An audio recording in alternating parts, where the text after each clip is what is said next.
Bangladesh garment manufacturing के लिए काफी ज्यादा सूटेड प्लेस था क्योंकि वहां पे सबसे ज्यादा चीप वेयर हाउसेस बनाए जा सकते थे। इसके साथ ही चीप लेबर्स वहां पे बहुत ही इजीली मिल सकते थे क्योंकि ये लीस्ट डेवलप कंट्री थी और यहाँ पे लोग किसी भी कॉस्ट पे काम करने को रेडी थे।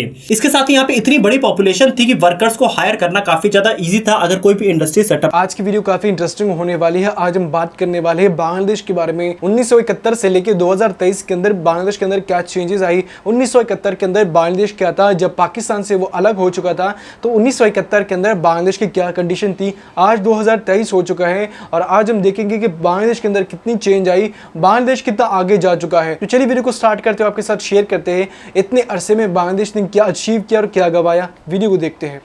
26 मार्च 1971 को आजाद हुए बांग्लादेश के इंडिपेंडेंस के लिए कई सारे लीडर्स ने लड़ाइयां लड़ी, लेकिन इसमें सबसे बड़े हीरो रहे शेख मुजीबुर रहमान ने कई साल जेल में काटा और बांग्लादेश के सबसे बड़े पॉलिटिकल पार्टी आवामी लीग के प्रेसिडेंट होने की वजह से वो बांग्लादेश के दूसरे प्राइम मिनिस्टर बने। लेकिन मुजीबुर रहमान के लिए ये सत्ता बिल्कुल कांटों से भरी थी क्योंकि बांग्लादेश अपने सबसे मुश्किल स्थिति से गुजर रहा था और मुजीबुर रहमान के सामने कई बड़े चैलेंजेस थे, जैसे कि कंट्री के अंदर पॉलिटिकल स्टेबिलिटी बनाना, इसके साथ ही कंट्री में लॉ एंड ऑर्डर मेंटेन करना, इसके साथ ही कंट्री में नया इंफ्रास्ट्रक्चर डेवलप करना और सबसे जरूरी देश के भुखमरी दूर करने के लिए एक नया इकोनॉमिक ग्रोथ का प्लान बनाना सबसे जरूरी हो गया था उनके लिए। ये सिचुएशन तब और ज्यादा खराब हो गई जब पाकिस्तान से आजादी की लड़ाई के लिए बहुत सारे बांग्लादेश के पॉलिटिकल लीडर्स ने एक साथ कोलिशन बनाया था और जब आजादी मिल गई थी तो ये सारे दल आपस में अलग अलग ग्रुप्स में बंटने लगे अपने अलग अलग पॉलिटिकल पोजीशन और इकोनॉमिक पोजीशनिंग बनाने के लिए और बांग्लादेश में बिल्कुल एकदम कैओस मच चुका था।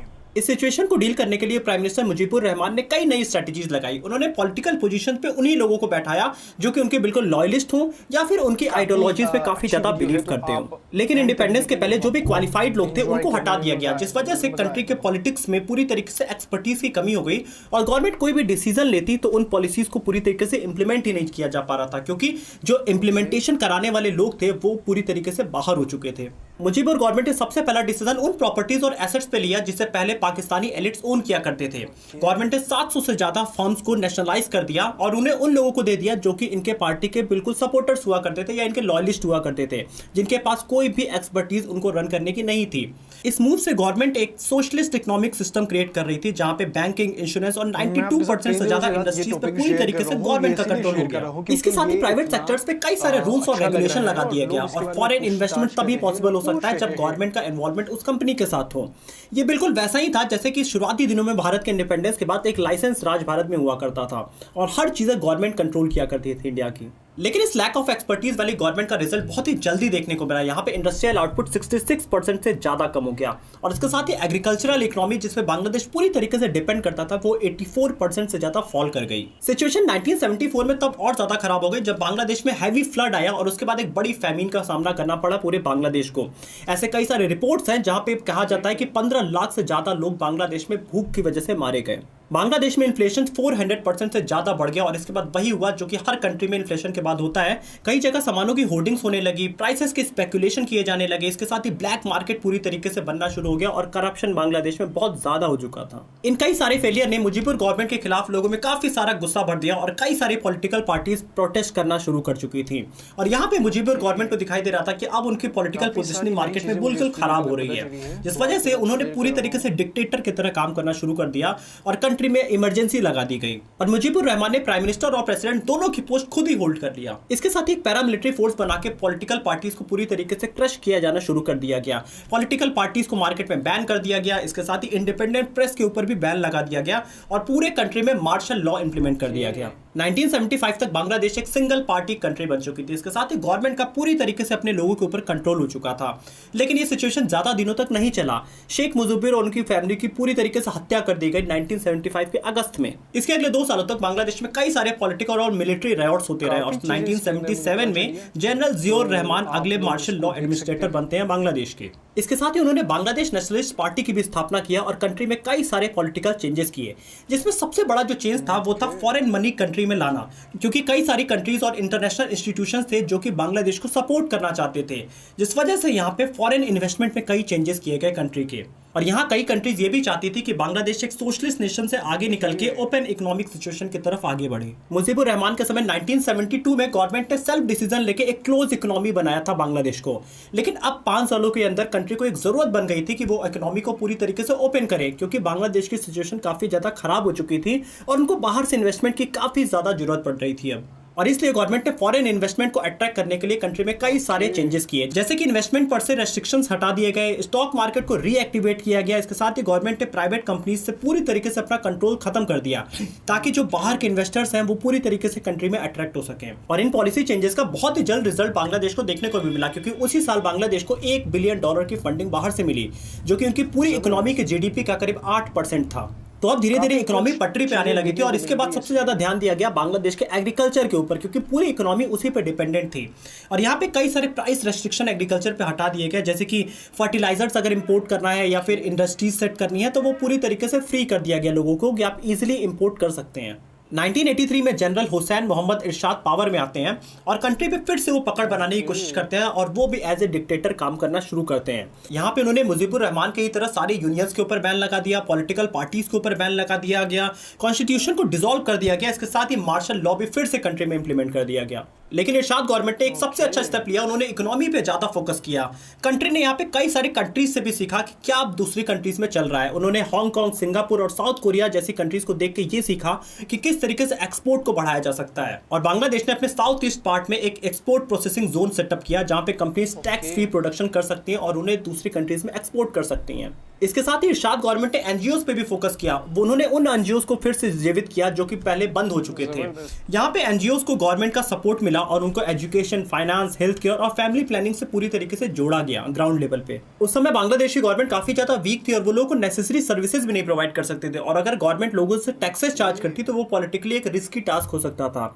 इसीलिए एनजीओस को इन्वॉल्व किया गया गवर्नमेंट के साथ, ताकि वो लोगों को डे टू डे सर्विसेज में काफी सारी हेल्प कर सके और कंट्री को किसी तरीके से डेवलप किया जा सके। इन सभी एनजीओ के ऑपरेशन में 2 एनजीओस ने काफी बड़ा रोल प्ले किया, एक था ग्रामीण बैंक और एक था बीआरएसी।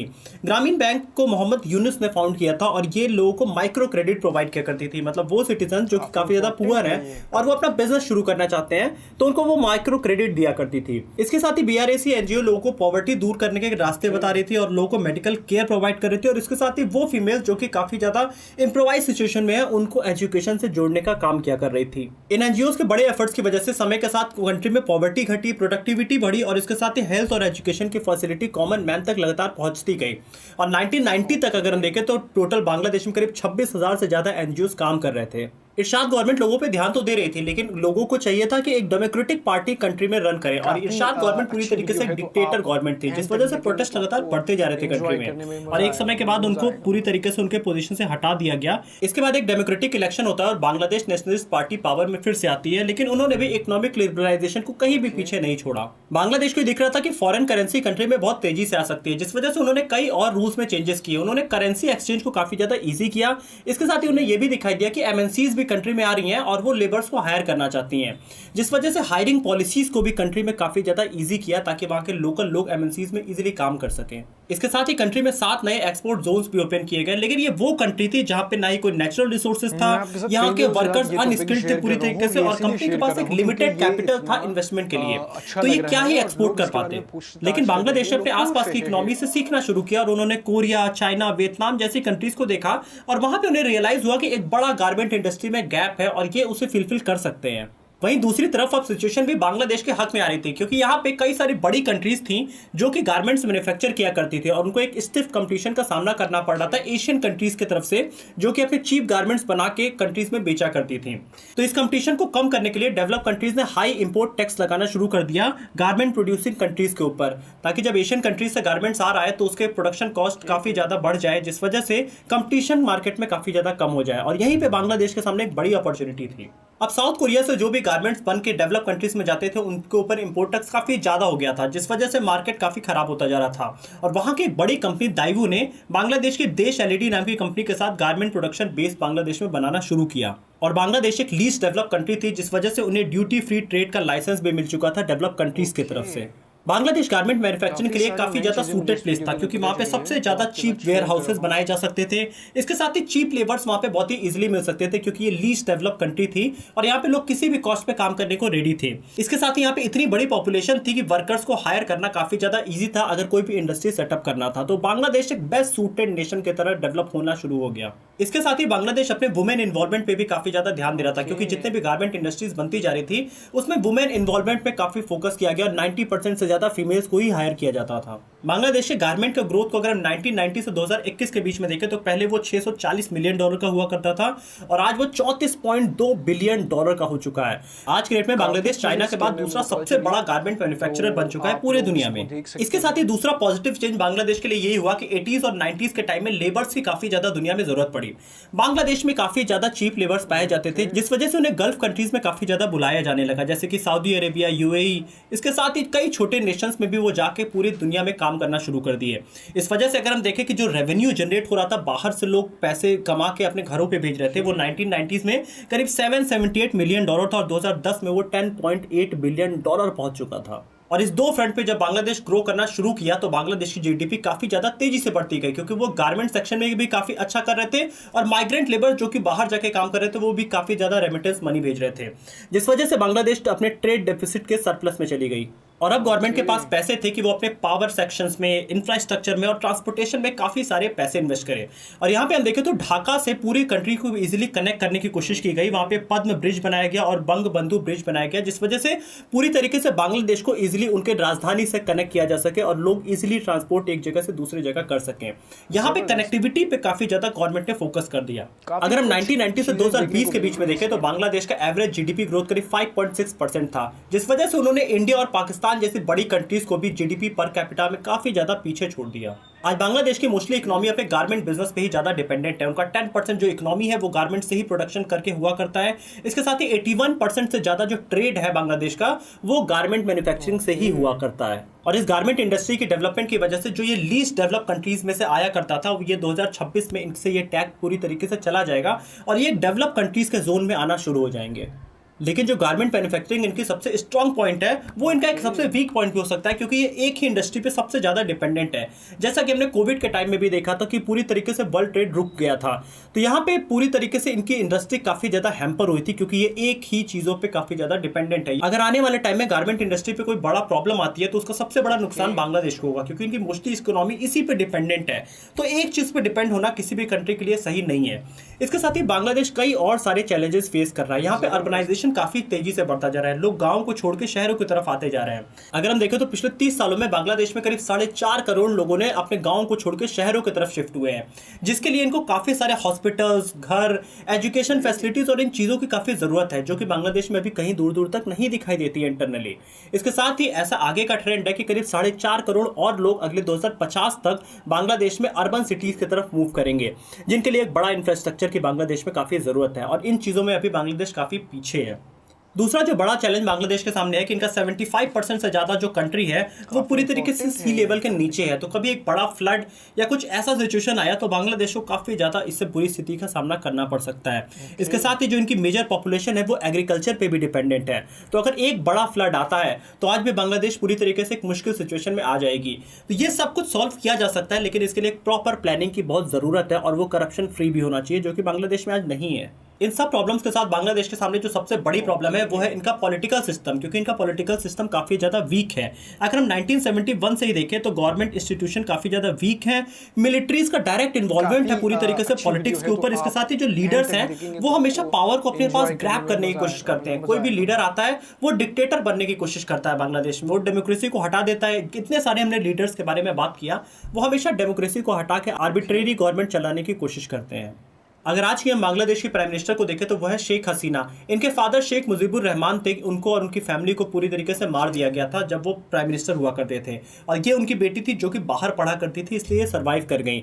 तो आज के डेट में शेख हसीना एक वन पार्टी सिस्टम रन कर रही हैं। इनके टाइम पे भी आज हम यही देखते हैं, क्योंकि इन्होंने अपने पॉलिटिकल ओपोनेंट खलीदा जिया को इम्प्रिजन कर दिया था 2015 में, और उसके बाद उन्हें पॉलिटिक्स से पूरी तरीके से बैन भी कर दिया। और यहाँ कई आर्ग्यूज आते हैं कि इकोनॉमी तो बांग्लादेश की डेवलप हो रही है ना, लेकिन इकोनॉमिक डेवलपमेंट से नहीं होता है, पॉलिटिकल सिस्टम बहुत होना चाहिए। क्योंकि अगर डिक्टेटर गवर्नमेंट आएगी तो वहां पे करप्शन काफी ज्यादा बढ़ेगा, वो अपने लॉयलिस्ट को ही बड़े पोजीशन पे रखेंगे, जिस वजह से कंट्री का ओवरऑल डेवलपमेंट पॉसिबल नहीं है। अगर हम इंडिया जैसी कंट्री देखें तो यहाँ पे डेमोक्रेसी काफी ज्यादा है, जिस वजह से पॉलिटिकल पोजीशंस पे काफी अच्छे लीडर्स हमेशा आ जाया करते हैं, चाहे किसी भी पार्टी का रूल चल रहा हो। इसीलिए डेमोक्रेसी हर कंट्री की सबसे इंपॉर्टेंट नीड है, ताकि पॉलिटिकल सिस्टम इजिली रन किया जा सके। आज बांग्लादेश में एक्सटॉर्शन, ब्राइबरी और अनऑफिशियल फीस लेना अलग अलग चीज़ों के लोगों के काम पूरा करने के लिए ये बहुत ही आम बात है।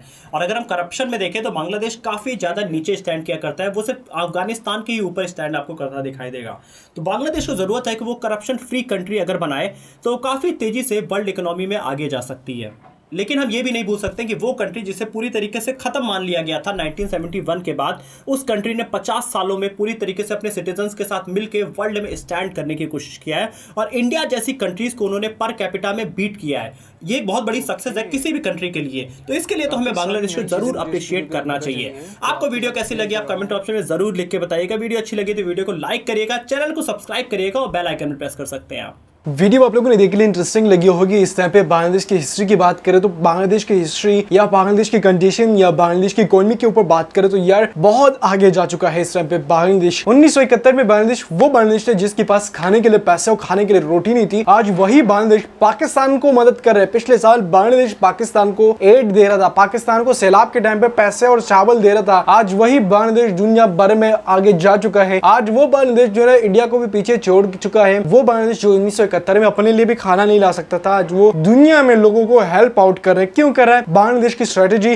बांग्लादेश के अंदर उनके प्राइम मिनिस्टर के काम और स्पेशली मिस्टर पे शेख हसीना की बात करो तो उन्होंने जिस तरीके से अपने मुल्क को सुधारा, अपने मुल्क को आगे लेके गई है ना, हिस्ट्री बहुत आगे जा चुकी है। 1971 में आपने देखा था शेख मुजीबुर रहमान अवामी लीग पार्टी को लीड कर रहे थे और लीड करने के बाद वो उन्होंने अपनी मुल्क को आजाद किया। क्यों आजाद किया? क्योंकि उनके कुछ अलग मांग थे। वो पाकिस्तान के साथ रहना चाहते थे क्योंकि बंगालियों की सबसे ज्यादा तादाद ही पाकिस्तान को आजाद करवाने में थी और ये सब बंगाली यही चाहते थे कि हम पाकिस्तान को आजाद करेंगे। सबसे बड़ा रोल पाकिस्तान को आजाद करने में ही बंगालियों का था। बट पाकिस्तान के इस टाइम के जो अभी का पाकिस्तान है उसके बड़े बड़े लीडर्स और सब आप समझ चुके हैं, फौजी उहदेदारान और दूसरे लोग जो है वो पाकिस्तान की उस टाइम पे दिफा नहीं कर पाए 1971 की जंग के वॉर या वॉर के टाइम पे। और इंडिया ये जो है वो पाकिस्तान से अलग करके अलग मुल्क बना दिया। हम कुछ भी होते हैं कि यार पहले तो दुख होता था कि यार अलग हो चुका है, अब अगर अलग नहीं होता तब अब भी वही मसले होते।